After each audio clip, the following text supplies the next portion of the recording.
बोलिए श्री कृष्ण वंदे जगद्गुरुम्।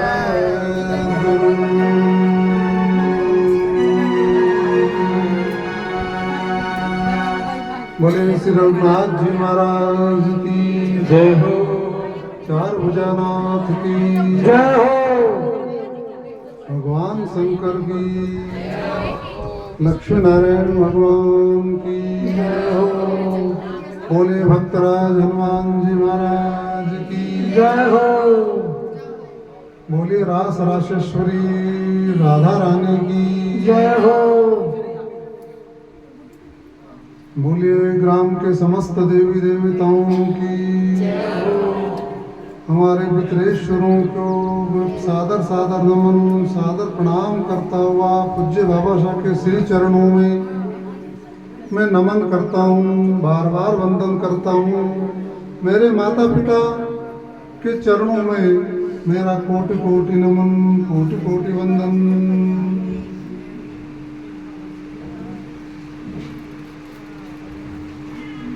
आप सब यहाँ पर जो भक्ति स्वरूप विराजमान समस्त भागवत रस का पान करने वाले भक्त हैं, उन सबके चरणों में मेरा कोटि कोटि नमन, वंदन, प्रणाम।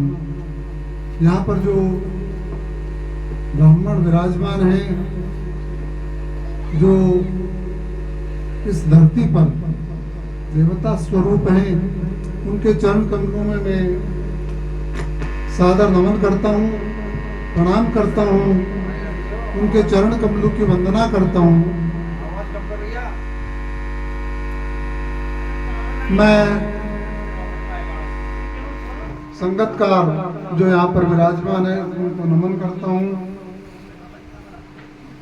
यहाँ पर बड़ी संख्या में जो मातृशक्ति देवी स्वरूपा जो मातृशक्ति है, उनको मेरा सादर नमन, वंदन।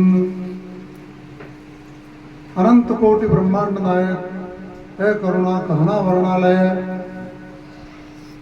रघुनाथ जी महाराज की असीम अनुकंपा से ये भागवत जो ज्ञान यज्ञ का आयोजन 25 तारीख से लेके आज 1 जून तक, 1 जून पर्यंत तक की भागवत कथा का जो श्रवणामत तर्पण ने किया है, ये बिना रघुनाथ जी की कृपा के संभव नहीं था। गोविंद ने कृपा करी, रघुनाथ जी ने कृपा करी, इस प्रकार का साहस मेरे को प्रदान किया कि मैं आपके समक्ष भागवत का पठन कर पाया, भागवत कथा का आपको मैंने श्रवण करवाया। ये बिना प्रभु की कृपा के संभव नहीं था। ऐसे श्री कृष्णचंद्र भगवान आनंद कंद करुणा निधान गोविंद को मैं सहस्त्रों बार कोटि कोटि कोटि कोटि नमन और प्रणाम करता हूँ।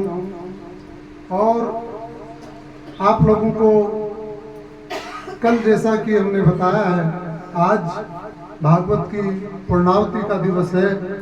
कल हमने 7 दिवस तक पूरी जो भागवत का अमृत है उसका पान किया है, और आप लोगों ने बड़ा दक्षित होकर के पूर्ण आप भक्ति और निष्ठा के साथ में आपने उसका श्रवण किया है। आप सुधी श्रोता हैं, और आप लोगों की जब आप लोग बड़ा दक्षित होकर के सुनते हैं तो मेरे को भी बड़ा बल मिलता है। और महाराज मैं कुछ अपना जिस प्रकार से मैं बयान कर सकता हूँ, जिस प्रकार मैं आपके समक्ष इस कथा को प्रस्तुत कर सकता हूँ, उस प्रकार का मेरा प्रयास मैंने किया है। त्रुटि कोई हुई हो तो आप भगवान के चरणार बिंदु के अनुरागी हैं, भगवान के भक्त हैं, निसंदेह है आप मुझे क्षमा भी करेंगे, क्योंकि मैं अभी मेरा ये प्रथम प्रयास, मैंने आपको निवेदन किया कि अभी मेरा ये प्रथम प्रयास ही था। तो बिना प्रभु के, बिना रघुनाथ जी की कृपा के अनंत कोटि ब्रह्मांड नायक और हमारे इष्ट देव, हमारे कुल देवता भगवान श्री रघुनाथ जी की कृपा के बिना ये कुछ भी आयोजन संभव नहीं था। इसलिए हमने तो प्रथम दिवस से ये सोच लिया था, जब हमने प्रथम दिवस ही नहीं, जब हमने संकल्पित किया था, संकल्प लिया था भागवत करने का, तब से ही हमने रघुनाथ जी की शरण में अपने आप को रख दिया था। क्योंकि रघुनाथ जी के शरण में जाने के बाद में हम निर्भय हो गए, निश्चिंत हो गए, हमें किसी बात का भय नहीं रहा। हमें हमारे साथ श्री रघुनाथ तो किस बात की चिंता। जब हमारे साथ रघुनाथ जी हैं जो हमेशा हमें सहायता प्रदान करते रहे हैं, हमें अभयदान देते रहे हैं, आपका वरद हस्त सदैव हमारे परिवार के ऊपर रहा है, जैसे रघुनाथ जी की शरण में हमने प्रथम दिवस से अपने आप को समर्पित किया है। और निश्चित रूप से जब आदमी पूर्ण समर्पण कर देता है और भगवान के चरणार बिंदु में अपने आप को अर्पित कर देता है, तो प्रभु ही उसका पार लगाते हैं। हमें किसी बात की चिंता नहीं रही। विगत 7 दिवसों में हमने रघुनाथ जी का गुणगान किया, गोविंद का गुणगान किया, आनंद कंद करुणा दान श्री कृष्णचंद्र भगवान की कथा का रसपान अपन ने किया। एक बार वापस रघुनाथ जी का स्मरण करना मेरा धर्म बनता है, जिनकी बिना कृपा के ये आयोजन संभव नहीं था। हमारे साथ श्री रघुनाथ तो किस बात की चिंता, हमारे साथ श्री रघुनाथ तो किस बात की चिंता, हमारे साथ श्री रघुनाथ तो किस बात की चिंता, हमारे साथ श्री रघुनाथ तो किस बात की चिंता, शरण में रख दिया जब माथ तो किस बात की चिंता, शरण में रख दिया जब माथ तो किस बात की चिंता, शरण में रख दिया जब माथ तो किस बात की चिंता, शरण में रख दिया जब माथ तो किस बात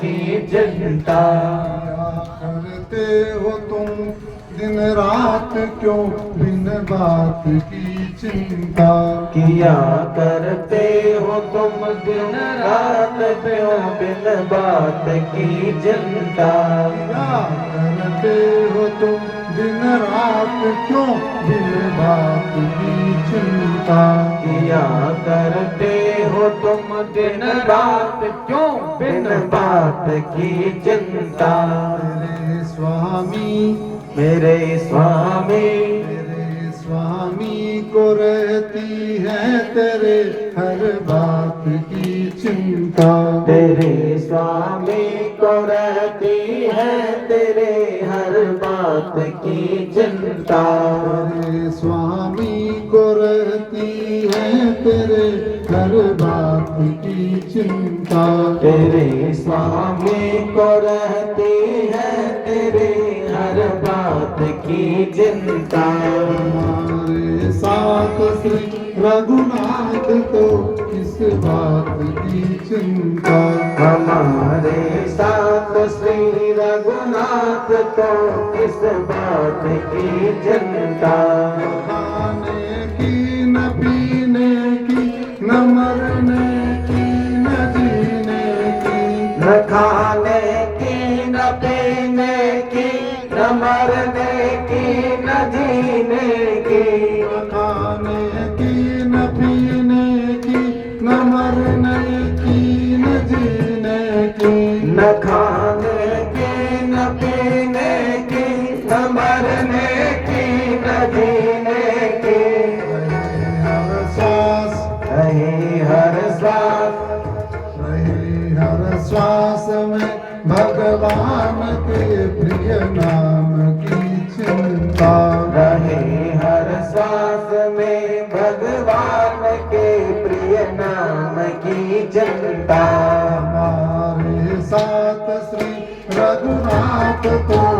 किस बात की चिंता, हमारे साथ में रघुनाथ तो किस बात की चिंता।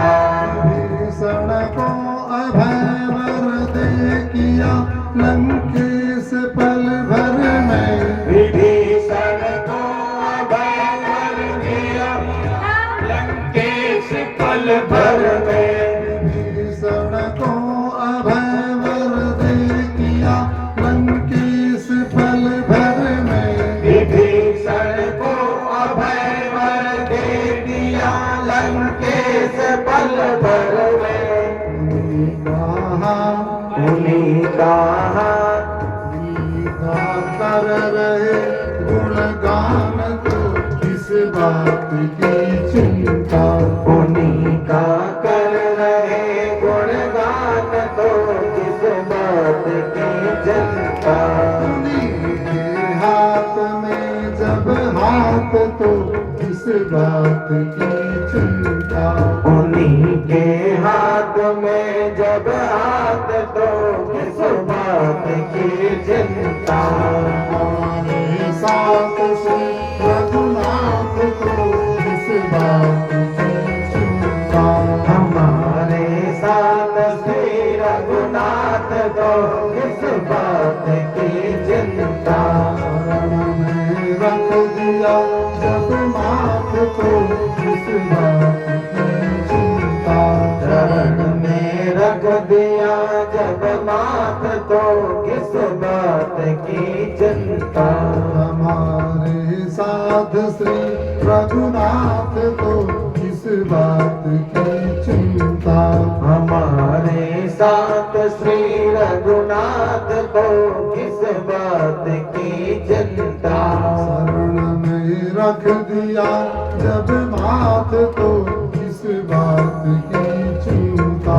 शरण में रख दिया जब माथ तो किस बात की चिंता। प्रीति प्रतीत सुरीति सो राम राम जपु राम। तुलसी तेरो है बलो आदि मध्य परिणाम।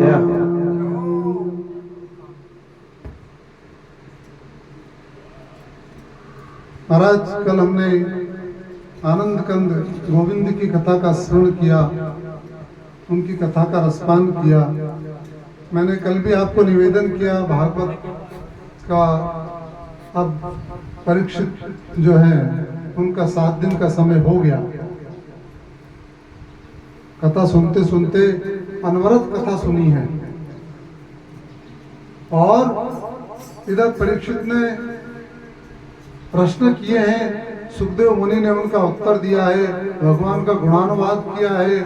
10वां स्कंद हमने श्रवण किया जो भागवत का प्राण है, गोविंद का अवतार, गोविंद की बाल लीलाएं, माखन चोरी की लीला, गोप लीला, उसके बाद कंस का वध और भगवान के जो अन्य कार्य महाभारत उन्होंने करा करके, और जो पृथ्वी का बोझ है, पाप रूपी जो बोझ है उसको भगवान ने कम किया है। और फिर उसके बाद में गोविंद ने अपनी माया को समेटना प्रारंभ कर दिया। जो माया उन्होंने फैलाई थी उस माया को वापस उन्होंने समेटना शुरू कर दिया। इसका पान अपन ने इस कथा का कल हमने श्रवण किया यहाँ पर।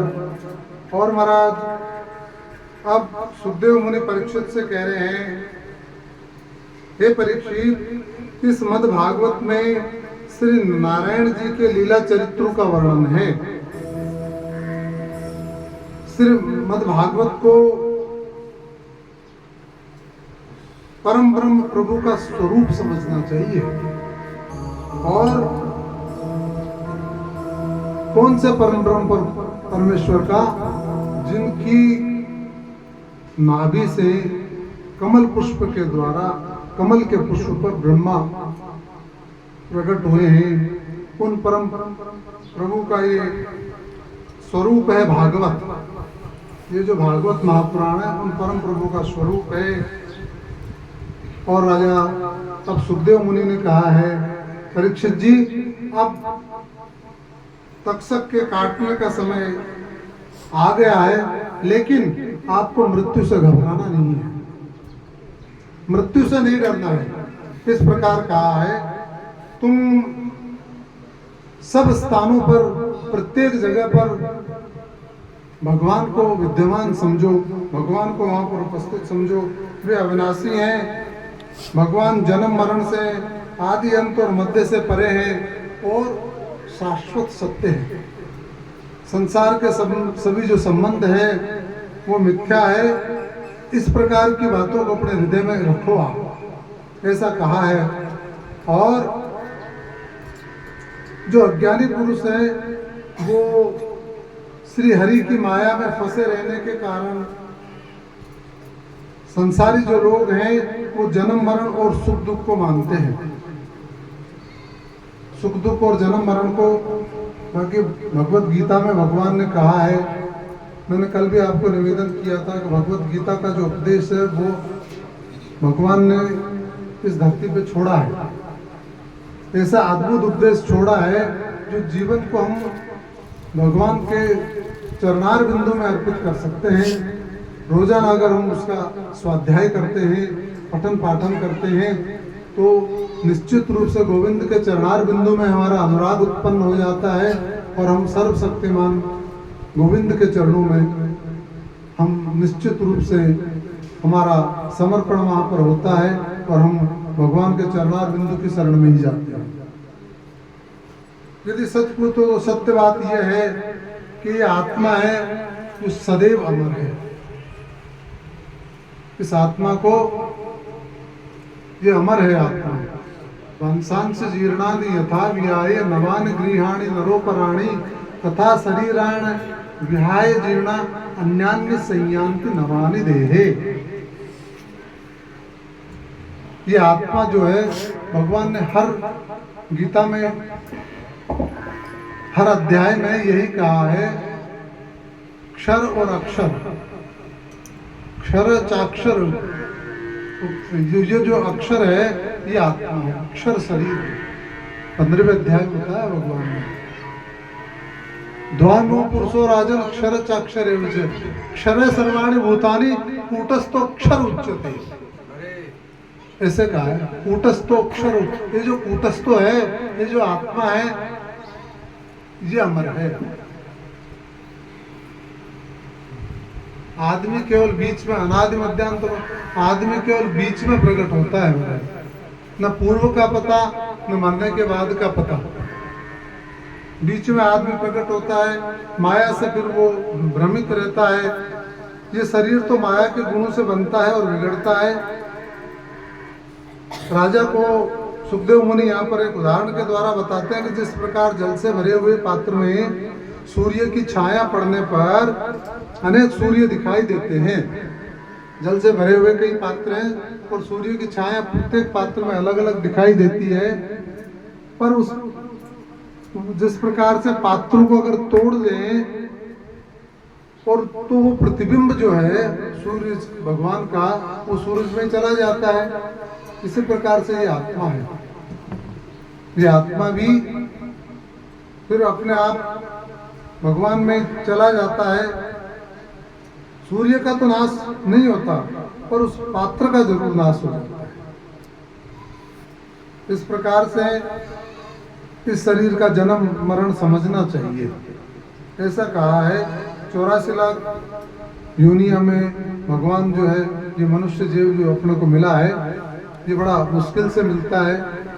परमात्मा ने बड़ा, हमने कोई पुण्य किए हैं पहले, उन पुण्य का प्रताप है महाराज कि आज हमने ये देह प्राप्त करी है, मनुष्य जन्म हमें मिला है।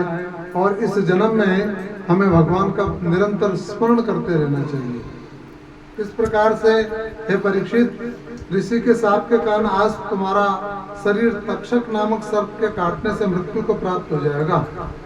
परंतु जो जीवात्मा शरीर से पृथक रहता है वह अमर है और अब तुम्हारी मृत्यु का समय निकट है। इसलिए तुम अपने मन को भगवान के श्री हरि के चरणार बिंदु में अपना मन जो है वो लगाई दीजिए, प्रभु का स्मरण करो और ये सत्य जानो कि अगर आप उनके चरणार बिंदु में अपना लगा लोगे तो उसके बाद में जन्म जन्मांतर के पाप छूट जाएंगे।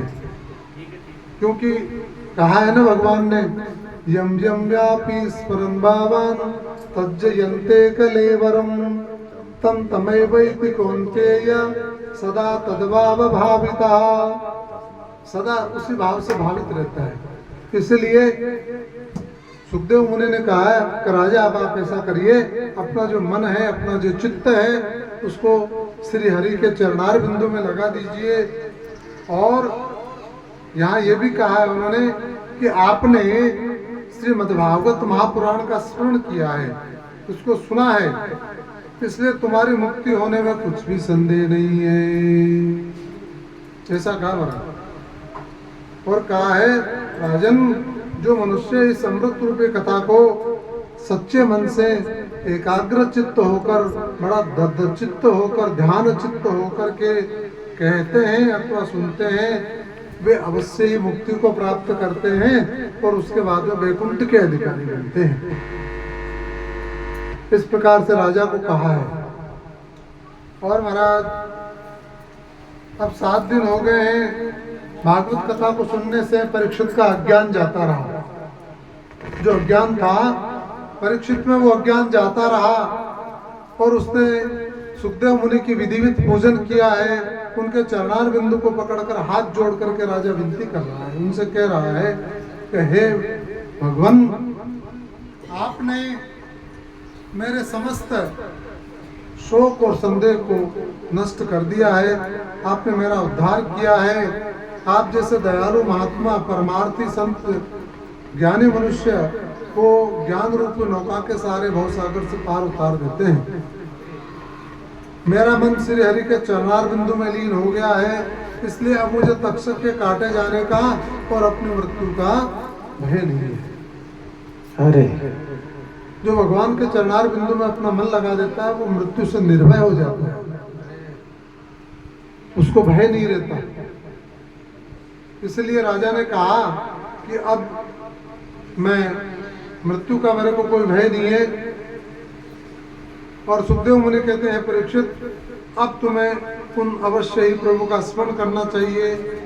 ऐसा जब सुना तो परीक्षित ने अपना ध्यान भगवान मुरली मनोहर के चरणों में लगा दिया है और सुखदेव मुनि वहाँ से चले गए हैं।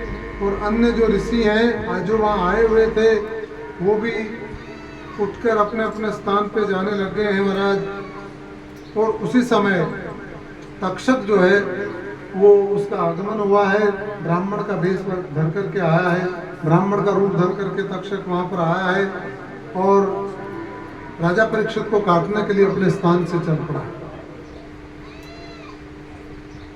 उसी समय कश्यप जी की आज्ञा से धन्वंतरी जी,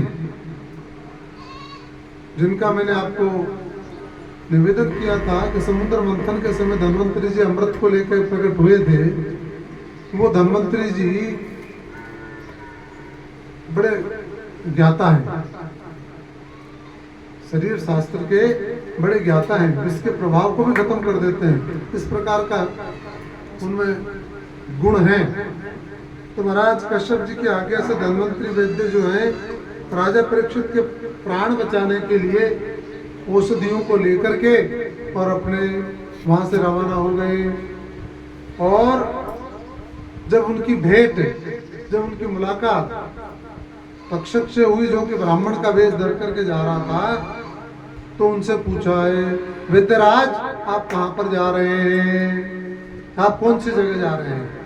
तो राजा ने, जैसे उसने ब्राह्मण ने पूछा, तक्षक रूपी ब्राह्मण जो था उसने पूछा, तो धन्वंतरी जी ने उत्तर दिया कि आज मैं हस्तिनापुर जा रहा हूँ, वहाँ पर तक्षक नामक जो सांप है वो राजा परीक्षित को ढसेगा और मैं उसको बचाऊंगा, मैं बचाने के लिए जा रहा हूँ वहाँ पर।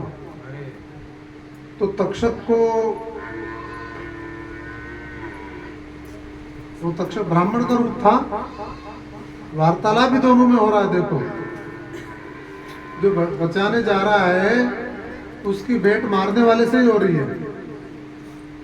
तो वहां पर तक्षक ने जब ये पूछा कि आप कहाँ जा रहे हैं, तो धन्वंतरी जी ने उत्तर दिया। तो उनको ताज्जुब हुआ इस बात का कि अच्छा, आप जो सबसे जहरीला है, जिसका काटा हुआ कभी कोई बचा ही नहीं, ना बचता ही नहीं है, उस तक्षक को, तक्षक के काटने से आप बचा लोगे? तो धन्वंतरी जी ने कहा मैं बचा लेगा। तो कैसा है? कहा बिल्कुल।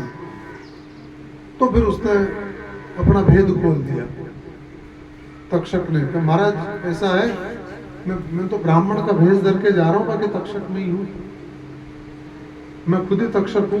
पर अगर इसी प्रकार का मसला है आपका, यही मामला है, तो परीक्षण करके देख लेते हैं। महाराज जो तक्षक है, उसने एक पास में ही बरगद का पेड़ था, उस बरगद के पेड़ को डसा पहले तक्षक ने, और धन्वंतरी जी ने वापस उस पेड़ को हरा कर दिया। जैसे ही तक्षक ने उसको पेड़ को ढसा, वो पेड़ जो है वो क्षण भर में ही जल करके भस्म हो गया उस जहर के प्रभाव से, बरगद का पेड़। पर उसके बाद में जब धन्वंतरी जी का नंबर आया है, संजीवनी पढ़ करके उस वृक्ष पर जैसे ही राख को छिड़का है, वो वृक्ष जो है ना वापस एकदम हरा हो गया। चिंता करने लग गया तक्षक, चिंतित हो गया, ये क्या होगा? अगर मैंने राजा को धसा और ये वैद्य वहां पर पहुंच गया, धन्वंतरी जी वहां पर पहुंच गए, तो निरर्थक हो जाएगा मेरा काटना। तो उस प्रकार से जब उसने विचार किया, तो धन्वंतरी जी से पूछा है कि आप राजा को क्यों बचाना चाहते हैं, क्या कारण है, आप राजा को क्यों बचा रहे हैं? तो धन्वंतरी ने कहा कि हमारा तो काम है, ये जीविका है, हम जब राजा को बचाएंगे तो राजा से प्रचुर मात्रा में हमें उसका पारितोषिक मिलेगा, राजा को बचाने का मुंह इनाम मिलेगा वहां से, इसलिए हमारे तो आजीविका है, हम तो बचाएंगे। इस प्रकार उन दोनों में वार्तालाप हुआ। तो महाराज उसके बाद में तक्षक ने कहा, ब्राह्मण, तक्षक ने कहा है धन्वंतरी जी भी ब्राह्मण है, धन्वंतरी जी ब्राह्मण है, ये ब्राह्मणों का ही पैसा है, अलग अलग वर्णों के अलग अलग है। ब्राह्मण क्षत्रिय इंसान शूद्राणाम से परंतप कर्माणि प्रविभक्तानि स्वभावे प्रविवेर गुणे, ये अलग अलग है। ब्राह्मणों का भी यही है, क्षत्रियों का भी है। ब्राह्मणों का क्या ज्ञान विज्ञान वास्तविकम ब्रह्म कर्म स्वभावजम अलग अलग है। सूर्यम तेजो धृतिदाक्ष युद्ध चाप्य पलायनम ज्ञान विश्व भाव से क्षत्रम कर्म स्वभावजम, ये क्षत्रियों का है, सबका बताया है।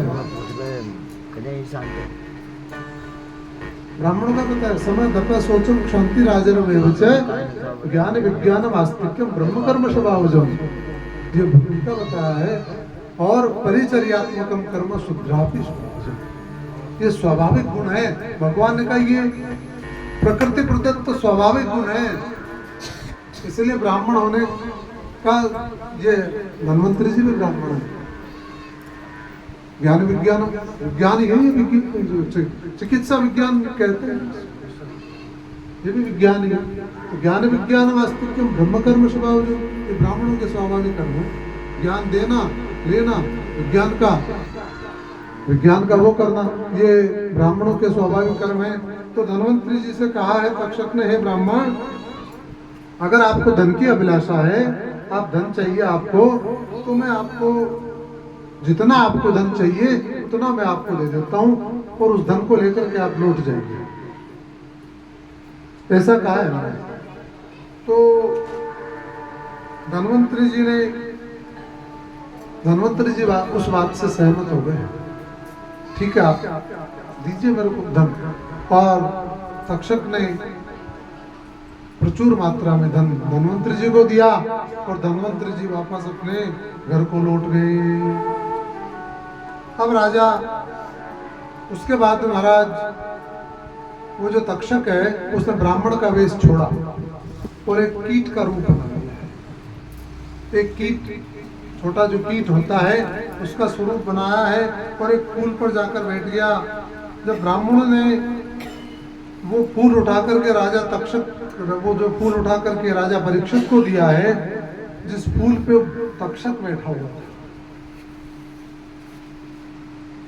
तक्षक उस फूल पे जाके बैठ गया और ब्राह्मणों ने वो फूल जो है वो तक्षक जिस पे बैठा हुआ था उसी फूल को ब्राह्मणों ने दिया है राजा परीक्षित को।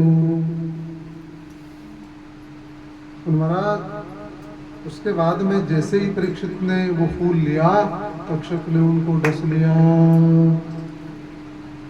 और जैसे ही तक्षक ने डसा उनका शरीर जल करके भस्म हो गया और उनकी जो दिव्य आत्मा थी वो वैकुंठ लोक में गमन कर गई। बोले परीक्षित महाराज की जय।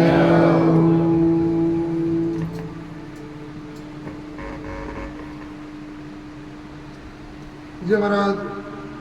उसके बाद में जब लोगों ने सुना तो जो वहां पर उपस्थित थे उन सब ने और जिन जिन ने भी सुना हाहाकार मच गया। बड़ा धर्मात्मा और पुण्यात्मा राजा परीक्षित का देवलोक गमन हो गया और वहां गया जहां पर भगवान का परम धाम है। और वो परम धाम कहां पर है? न तद्वा सहिते सूर्यो न शशांको न पावक यद गत्वा न निवर्तन्ते तद्धाम परमं मम।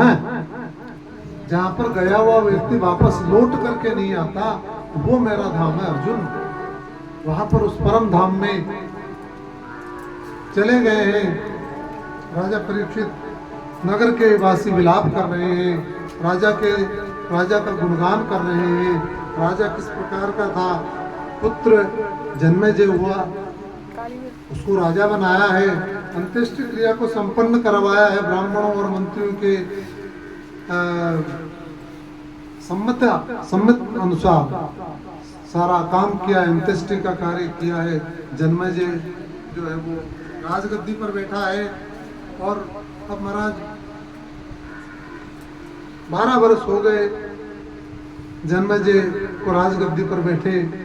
एक बार सारा वाकया सुना, मंत्रियों से सुना, ब्राह्मणों से सुना, सारा जो वाकया है वो सुना है राजा ने। परीक्षित का जब मोक्ष हो गया उसके बाद में जन्मेजय बैठा है और 2 मिनट का कीर्तन करेंगे। परीक्षित का मोक्ष हुआ है तो थोड़ा सा ठीक रहेगा।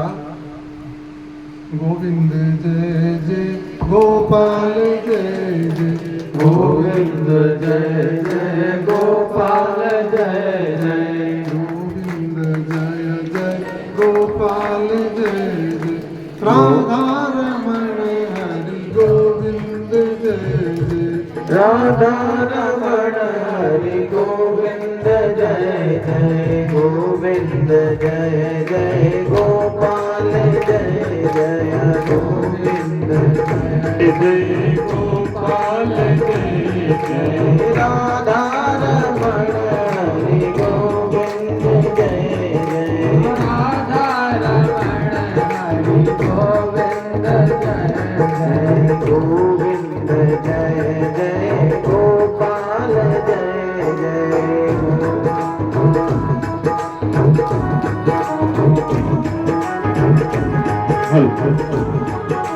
श्री कृष्ण गोविंद हरे मुरारी हे नाथ नारायण वासुदेवा श्री कृष्ण गोविंद हरे मुरारी हे नाथ नारायण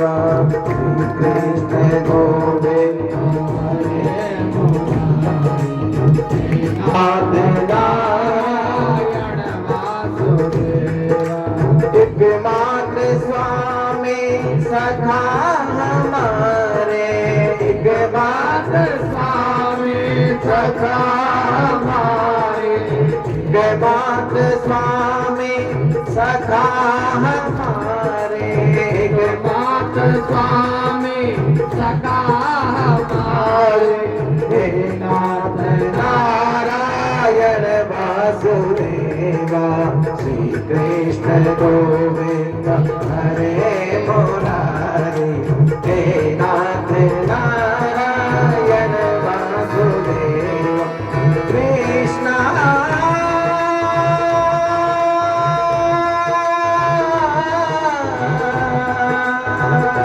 हरे कृष्ण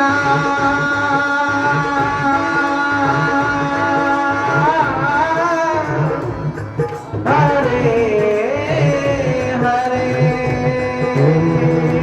राधे कृष्ण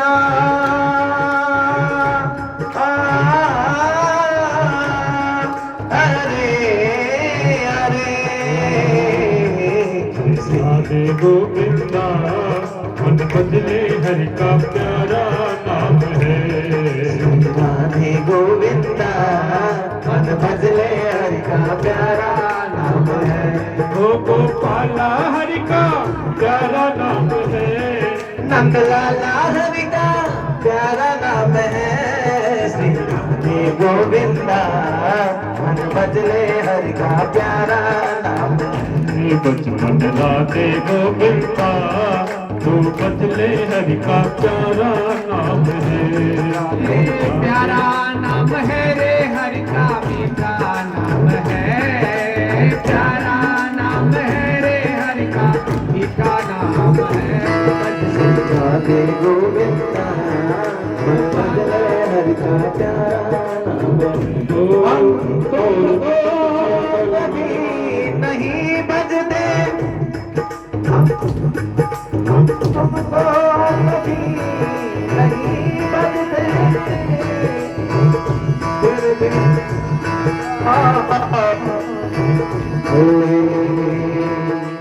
मोर मुकुट सिर गलमल माला केसर तिलक लगाए। केसर तिलक लगाए। केसर तिलक लगाए। मोर मुकुट सिर गलमल माला केसर तिलक लगाए। केसर तिलक लगाए। ओ केसर तिलक लगा हरे वृंदावन की कुंज गलन में। हाँ वृंदावन की कुंज गलन में सबको नाच नचाए। हर सबको नाच नचाए।